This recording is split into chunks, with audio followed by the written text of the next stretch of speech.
नमस्कार, आप देख रहे हैं ग्रेटर जम्मू और मैं हूं आपके साथ नीतू सिंह। बीजेपी के वर्कर खासा इस समय बीजेपी पार्टी से नाराज नजर आ रहे हैं और इनका ये मानना है कि बीजेपी ने इस बार उन प्रत्याशियों को सामने लाया है जिनकी एंट्री पैराशूट के माध्यम से हुई है। इस समय मेरे साथ कालाकोट से आए हुए बीजेपी के वर्कर मौजूद हैं। मैं बात करूंगी इस समय ठाकुर दिलबाग सिंह जी से। बातचीत करते हैं कि क्यों इनकी नाराजगी जो है वो बीजेपी से इस समय बनी हुई है। सर, क्यों आप, क्या बात है, क्यों आप बीजेपी से इस समय नाराज नजर आ रहे हैं? Thank you ma'am. एक्चुअली हमारी नाराज़गी इसके लिए है क्योंकि जो एक्चुअल में भाजपा के लोग हैं, एक्चुअल में जो भाजपा की विचारधारा के लोग हैं, जो पिछले 20, 30, 40 साल से भाजपा के लिए काम कर रहे हैं तन मन धन से, और आज उनमें से किसी भी वर्कर्स को, किसी भी लीडर को भाजपा का मैंडेट नहीं दिया गया और उन लोगों को मैंडेट दिया गया है जो लोग भाजपा की विचारधारा को कालाकोट के अंदर एक्सेप्ट ही नहीं करते थे।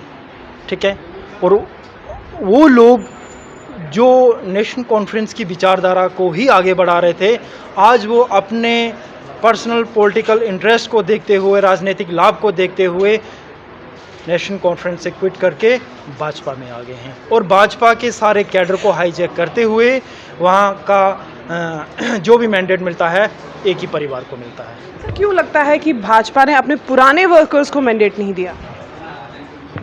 एक्चुअली मैं आपसे एक बात कहना चाहता हूँ, पुराने वर्कर्स हर चीज़ में समर्थ हैं, हर उनमें वो सारी कैपेबिलिटीज़ हैं, बट उनके पास बाहुबलिज्म नहीं है, उनके पास वो इलीगल इकट्ठा किया हुआ पैसा नहीं है। और ये जो मैंडेट आए हैं ये ऐसे नहीं है, ये ब्रीफकेस गए हैं, अटैचीज गए हैं, उनके द्वारा मैंडेट आया है और इनको मैंडेट दिलवाने में हमारे भाजपा अध्यक्ष जी का बहुत बड़ा योगदान है। आप बात कर रहे हैं रविंदर रैना की?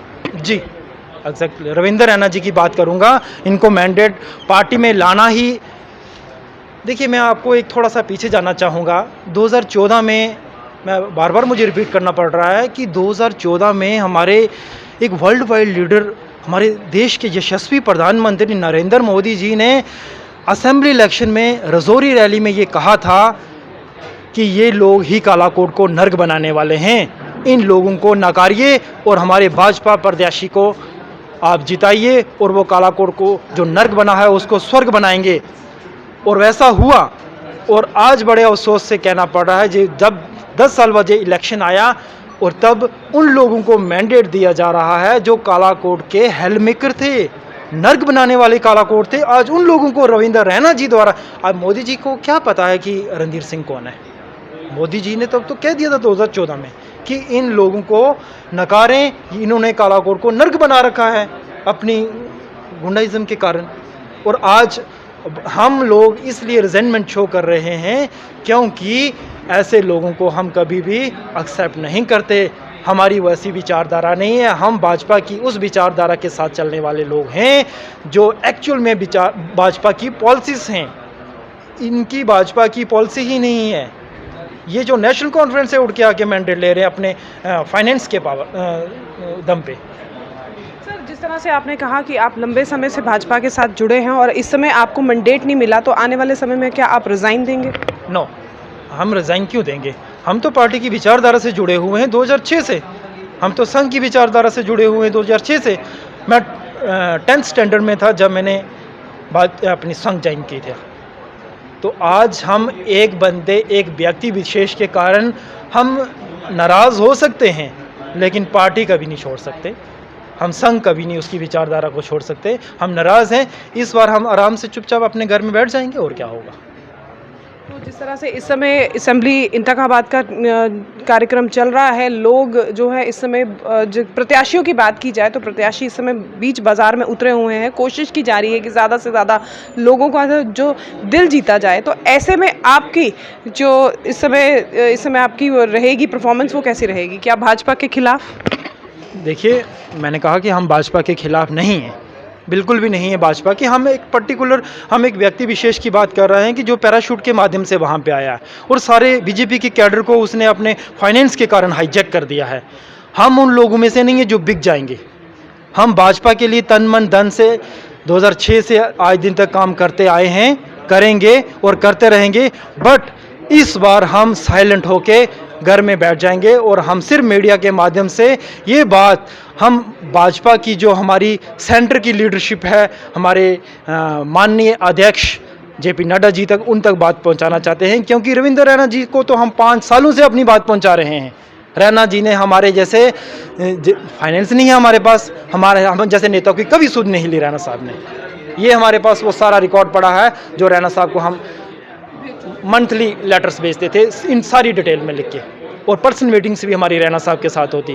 वो आज जो ब्रीफ केस लेके जाते हैं तो मैंडेट वही लेके आते हैं। तो क्या कालाकोट के लोग भी आपका समर्थन कर रहे हैं इस बात को लेकर? बिल्कुल, कालाकोट के काफ़ी लोग हमारा समर्थन कर रहे हैं।